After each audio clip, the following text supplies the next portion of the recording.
أعوذ بالله من الشيطان الرجيم. بسم الله الرحمن الرحيم. Let's read from the 11th word, God willing, the 11th word. بسم الله الرحمن الرحيم.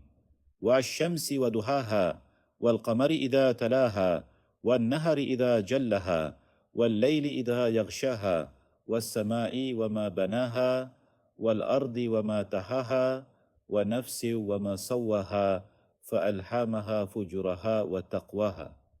O brother, if you wish to understand even a little of the talisman of the wisdom of the universe and the enigma of the creation of man and the rumors, symbolic meanings, allusions of the truth of prayer, then look with my soul at this storyteller, at this representative storyteller.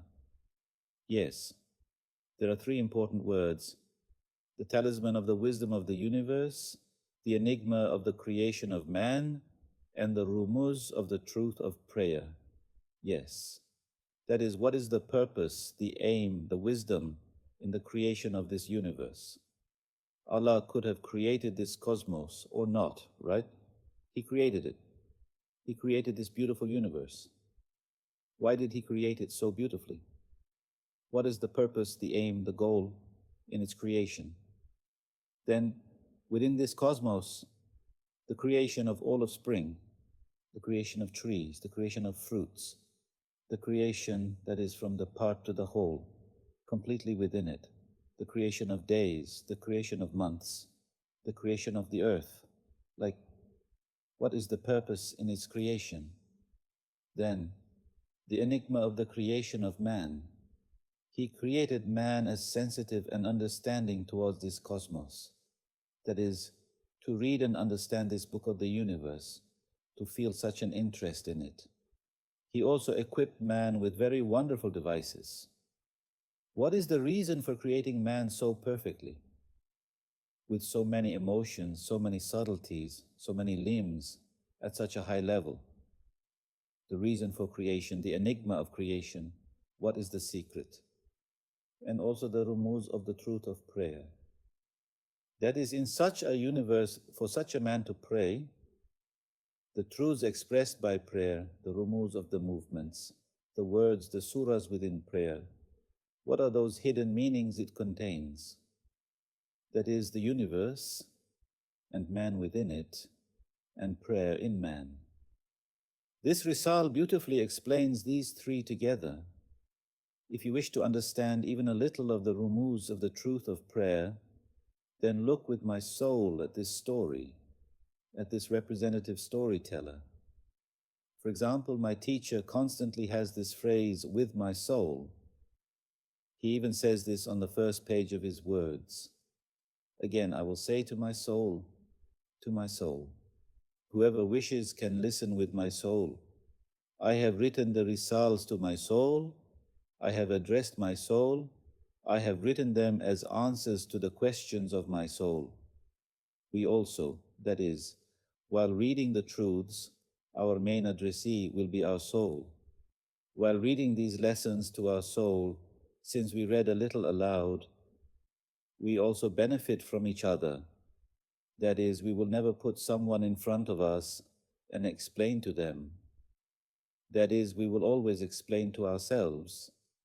But while we are explaining to ourselves, others can also be present in that lesson. This is very important for the sake of benefit. Look with my soul at this representative little story. A representative little story, that is, the representation we will read here encompasses all of time, from the eternal and everlasting existence of the Lord of glory before the creation of the universe, to the creation of the universe, the creation of man, the breaking of the Tiamat, resurrection, doomsday, the return of the afterlife, paradise, hell, until eternity. This very magnificent representation allows us to look at the truth of this universe as through a window. Once upon a time, there was a sultan. Once upon a time, there was a sultan. For example, there was. For example, now, in Mishle, past tense suffix indicating hearsay. words, for example, let's say there was an accident here. When he says there was an accident, you didn't see it, you heard it from someone. When he says there was an accident, you saw it happening, right? Of course, since the existence of the Lord of glory is eternal, and of course we were not there at that time, first he says there was, then he says there is. That is, we first hear about the existence of that being, and then as we begin to see the universe, you move from there was to there is. That's why he starts by saying, once upon a time, there was. Once upon a time, there was a sultan. In terms of wealth, he had many treasures. Now, what did the sultan have? In terms of wealth, he had many treasures. He had a treasure here, a treasure there. The interiors were full of treasures, of wealth. That is, there was a very rich sultan. Think like that. Moreover, in those treasures, there were all kinds of jewels, diamonds, and emeralds. Moreover, such a great ruling sultan also had treasures. And in the treasure, there were all kinds of jewels, gems, diamonds, emeralds. All the precious metals and stones that existed were there. Moreover, he had very strange hidden treasures. A treasure is somewhat on the surface of the earth, right? Treasures are buried a little. Yes, a little, and you can find them after searching a bit. He had very strange hidden treasures. Moreover, in terms of perfections, he had many skills in wondrous arts. Art, in terms of perfections, he had many skills in strange arts. If we were to think in today's terms, this sultan was also an artist. He could make cars, he could make airplanes, he could make trains, he could make computers, he could make cell phones, he could make houses, that is, all the kitchenware, cleaning supplies, robots, whatever. That is, he had the perfections, the knowledge, the skill to make all kinds of technological tools and things produced in factories. In terms of perfections, he had many skills in wondrous arts. He could also make furniture, he could also make carpets, whatever comes to your mind. That is, he had the ability, the skill for everything. Look, he had treasures, he had hidden treasures. Those places were full, and he also had such skills. Then, moreover, he had knowledge and comprehension of countless wondrous sciences, strange sciences. He knew physics, he knew chemistry, he knew biology, that is, he knew mathematics as well. He had comprehension of all the branches of science that existed. He had encompassed all of them mentally, intellectually, scientifically, without exception. That is, he had knowledge and comprehension of countless wondrous sciences, strange sciences. Moreover, he had knowledge and comprehension of endless beautiful sciences. In terms of knowledge, he knew all the information that existed. He knew the sun, he knew the moon, he knew the world, he knew everything that was in the world. All the animals, all the plants, all the minerals, electricity, this and that. That is, he had knowledge and comprehension of endless unique sciences as well. You will say, how can such a person exist? This is not a human being anyway. It's a representation to make one look at the truth. Every possessor of beauty and perfection, by the secret that he wants to see and show his own beauty and perfection. Every possessor of beauty and perfection.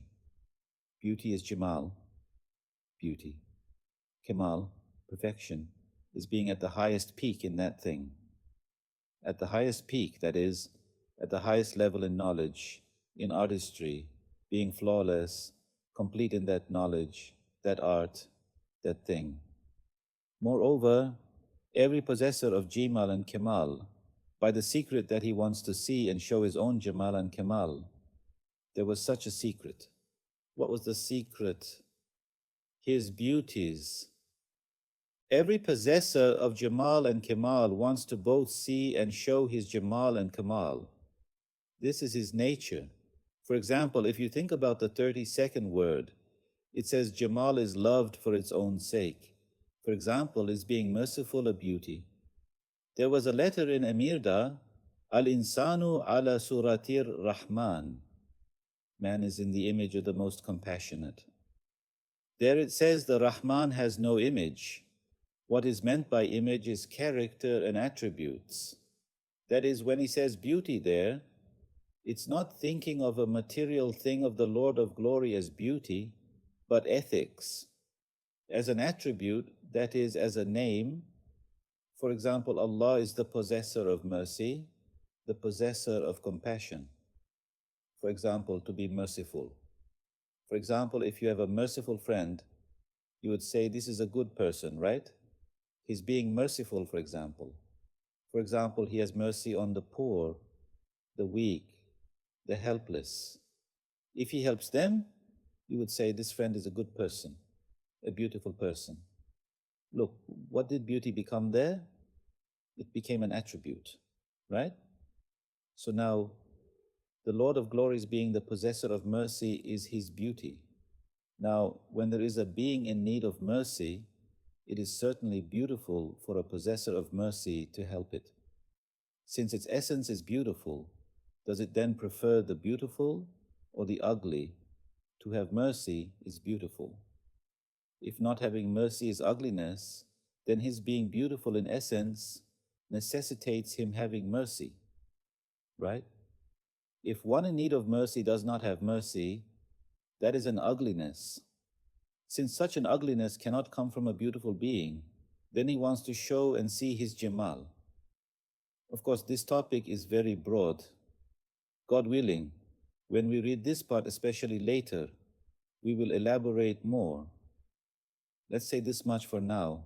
Every possessor of Jamal and Kamal, by the secret that he wants to see and show his own Jamal and Kamal, that glorious Sultan also desired that.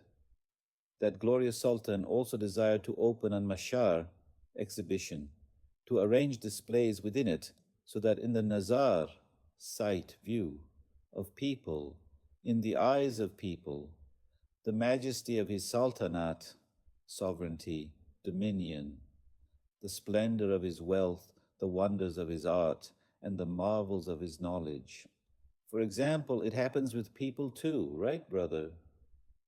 For example, a man becomes a painter. He makes very beautiful pictures, paintings, hundreds of them. Then he opens an exhibition. He displays them there in those exhibitions. He invites people there. He is pleased when those people come and look, of course. He himself also looks at his arts. He himself is pleased with his art. He is pleased with the people who come and are pleased. Or, for example, a man is an artist. He makes beautiful works. He opens fairs. They exhibit them there. That is, when a person possesses beauty and perfection, he definitely wants to display it. He himself also wants to see it. Now, according to the capacity of that thing, that exhibition becomes big or small. Now, what does the Sultan here want to do? He opens a mashar, exhibition place. Exhibition place means mashar. Let him open a mashar. Let him arrange displays within it, so that in the nazar of people, in the eyes of people, the majesty of his sultanate. For example, states also do it. In the military here and there, when they discover or invent something new, an airplane or something, right? They fly it, they do this, they do that, they show it. For example, the majesty of his sultanate, his power, his strength, they display it there. For example, exercises are held, right? Military exercises, the majesty of his sultanate, moreover, the splendor of his wealth. That is, he shows the splendor of how very rich he is there. a show of force, a show of force. Of course, here's the thing. For example, in people, showing oneself can be nafsani, pertaining to the ego, or it can come from the perfections of the ruh, spirit. When looking at the Lord of Glory here, it is necessary to look at the point of the perfections of the ruh. That is not in the sense of boasting or being proud. For example, let's say there is someone in need. For example, a person is sick. For example, you have medicines and knowledge about his illness. He doesn't know. By saying, look, I have these medicines, I have this knowledge, he shows it to that person out of his mercy, not to boast, but so that he might ask for it because he needs it.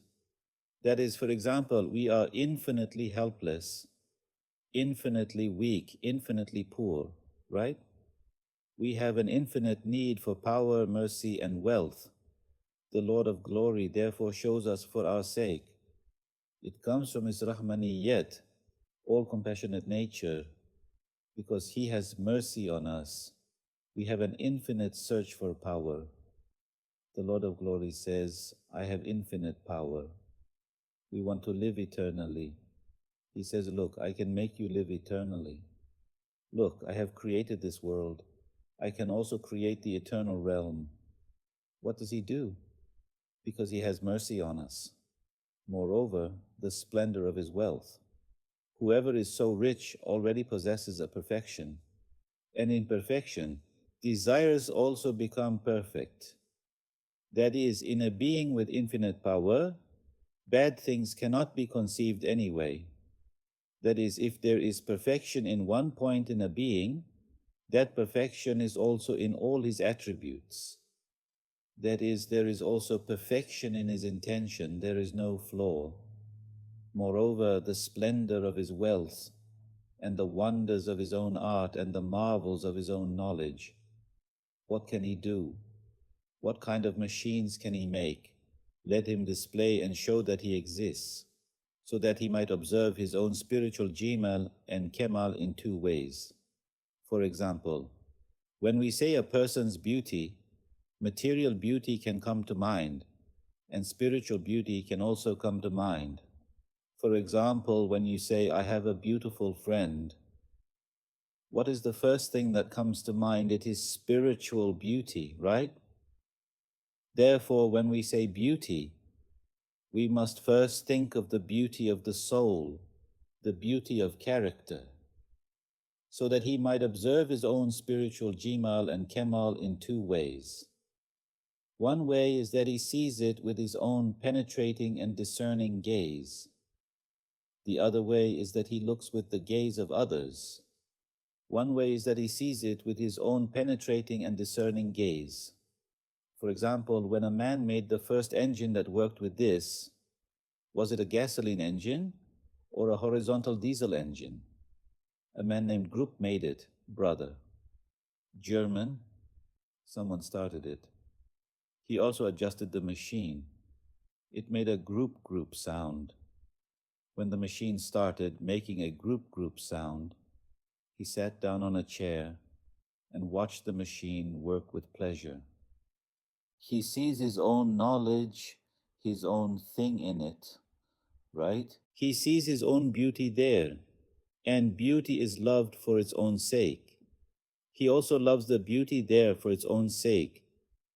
That is, since Kemal and Jamal are loved for their own sake, he sees his own Kemal in his work. He is pleased with it, for example. He himself looks and is pleased, and those who come and appreciate it. He is pleased with those who are pleased. For example, when such exhibitions are opened, a visitor's book is placed there. Those who visit the exhibition write in that book what they saw and felt there. After the people leave the exhibition, they immediately go and look at it. I wonder what they said. Did they like it or not? That feeling of being liked, right, in people? Yes. That is, the Lord of Glory created all this universe. He placed antique qualities in everything, both he himself. Of course, for example, when we look at a human being has perhaps hundreds of millions of arts placed in him, right?